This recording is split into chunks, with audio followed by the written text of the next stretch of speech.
So I'm going to answer a question I'm often asked, which is, what inspired you to become an art therapist? So when I grew up in Northern Ireland, I was quite a shy child, and my mum, she was a teacher, like maths and science teacher, in a really rough part of North Belfast, and I think it all got too much, and she gave up that job and started working for Oxfam, and she was responsible for raising funds and holding checks and being in the newspaper. I was like, oh wow, yeah, that's what you can do if you work for a charity. You can really help people. It was around the time of Cambodia, and she was explaining to me about famine and war, and it was big things for a 10-year-old. My dad was an architect. He used to let me loose on his big architect's table, you know, with all his materials, and that was really exciting. I was really shy, and I really struggled at school, and art, being able to escape into art was just a brilliant thing. And also horses, you know, being around horses was great, because if you're a shy child, being with horses was great, because you could give them a big hug around their neck, you know. So that kind of led on to when I was 16. I was at Brockenhurst College, which is near the New Forest, well, in the New Forest, and we had to do some volunteering. We were 16 and they were forcing us to volunteer, and I was so shy and so dreading this. Oh God, I was so dreading it. And so he said, no, you've got to do it. And I was like, okay. So I worked with riding for the disabled, and I realised I could use my skills and my love of horses to inspire these young kids with severe autism to smile or to communicate in some way, whereas before they came in, that they weren't smiling and communicating, you know. And that was a massive shift for me, you know. It was a big challenge to go and speak to people.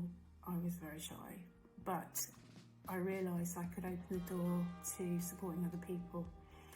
So then eventually I went to Shelley Park, which is an old foundation course, part of the Arts University Bournemouth, and had a brilliant time being an art student, amazing time. And then I went off to do a degree in film, and I realised that working in a team with people, being really shy, was a real difficulty for me. So I ended up being a photographer. I left that course, that film course, being a photographer, so I can work on my own, and I can take my camera and use it as a kind of something in between me and something exciting, and I can use it to help me explore the world that I'm a bit afraid of. I suppose that worked really well, because I ended up being a music photographer, which was brilliant, you know, seeing all my favourite bands, but being paid to photograph them was pretty cool, actually, for a while. Having children made that slightly difficult, but all the while I was still volunteering for organisations like Liberty, who used to be called the National Council for Civil Liberties, and they campaigned for human rights. So I set up their photo library, which included a lot of photos of the suffragettes who fascinate me. Maybe that's the topic of another video. So I was also running art projects in the community, so with children from really deprived areas. And I was getting a lot of pleasure out of that. I was sort of scared to work with little kids. I was, as I said, really shy. But I learned how to overcome that fear of working with them, because art was the gateway to sort of lots of brilliant things, and also me being able to add value to other people's lives. And I thought, okay, this is so vulnerable people and art. Yeah, these are my things. I'm going to keep going with this. One day I'll work out what it is, and I'll be, you know, doing it more effectively. So eventually I thought, right, I want to make more money out of this. I'm going to be a photography lecturer. So off I went to do a master's in fine art photography. I wanted to be lecturing, and I also wanted to be exhibiting my, fine art photography, and I was having children at the time. Busy times. So I left that course at the end. I graduated and I thought, okay, I need to go deeper. I need to be helping people more. And I eventually, around that time, kind of set up Untapped in its previous incarnation, before we were a social enterprise, which is what we are now. And so I was working as an artist in residence in mainly family centres in sort of really deprived areas, in sort of back parts of Croydon, where communities were really struggling. Not so much now, I'm glad to say, but in those days there was a lot of deprivation, multi-deprivation, and the projects that I ran were about connecting families through art, and art became a tool for solving problems. So a lot of the work was around sort of creative toddler groups, or Stay and Play, I think they're called now.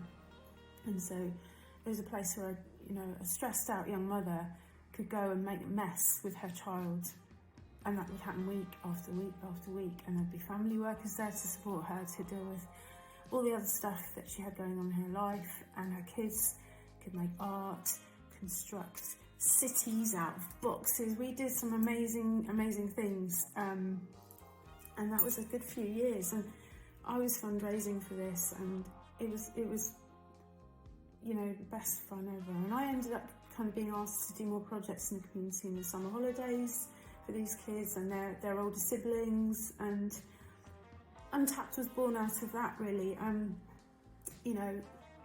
The ethos was, and still is, that creativity can help us solve problems, and that's kind of how it's a way of helping us to solve our own problems and realise our own potential. So I became passionate about supporting young people to believe in their own potential through this.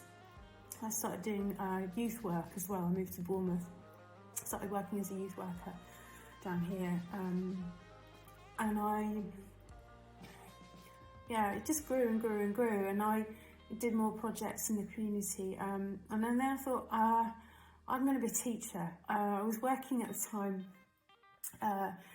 in a CAMS unit, which is child and adolescent mental health unit, as in the education department, and I was set to be training to be a teacher, and I started watching the art therapist in the unit, and I was thinking, she's making a really big impact on these young people's lives. I wonder if teaching's really for me. I don't know, I like to have a bit of creative freedom. Teachers are brilliant, but I don't know if that's... And she said, no, go do the training. Go to Goldsmiths or Roehampton or University of South Wales or Bristol or Hertfordshire, and do your training. Become an art therapist. Get in touch with the British Association of Art Therapists, and she inspired me to go and do my training. And my training took me quite a long time. It was very expensive, and during the training you have to do your own therapy. So I had the privilege of doing 4 years of psychotherapy, which is mandatory for all art therapists. You have to be in psychotherapy, art or traditional psychotherapy, the whole course, which is, and then you see the power of psychotherapy in your own life. You realise that you're on this planet to live your best life. That sounds really corny, but I truly mean it. I'm kind of, why waste time? You're an amazing individual. You're on this planet. And art therapy is a brilliant vehicle to get into your true self. Who are you deep down? Who are you without the shackles of, traumatic childhood or a difficult relationship with, someone in your family? Or who are you without... You don't know until you begin this journey. And so art therapy, I feel, is quite a kind of, it's like a place to be safe, be heard, be seen, explore feelings that are difficult. You can use, the art materials can do talking for you. It's a phrase I like to come back to, and it's true, because when you're in that space with an art therapist and you're making art, you can just be free to let whatever's inside come out onto the page, and then that's when it happens. That's when that conversation, that relationship between you and your art therapist and your artwork,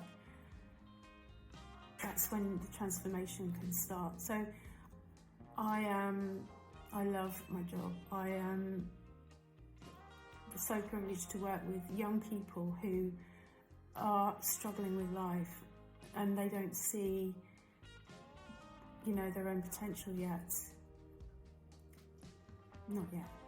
So that's why I trained to become an art therapist. So I hope you enjoyed that. Please comment, ask me questions. I am really happy to talk to anyone who's thinking about doing art therapy for themselves or training to be an art therapist.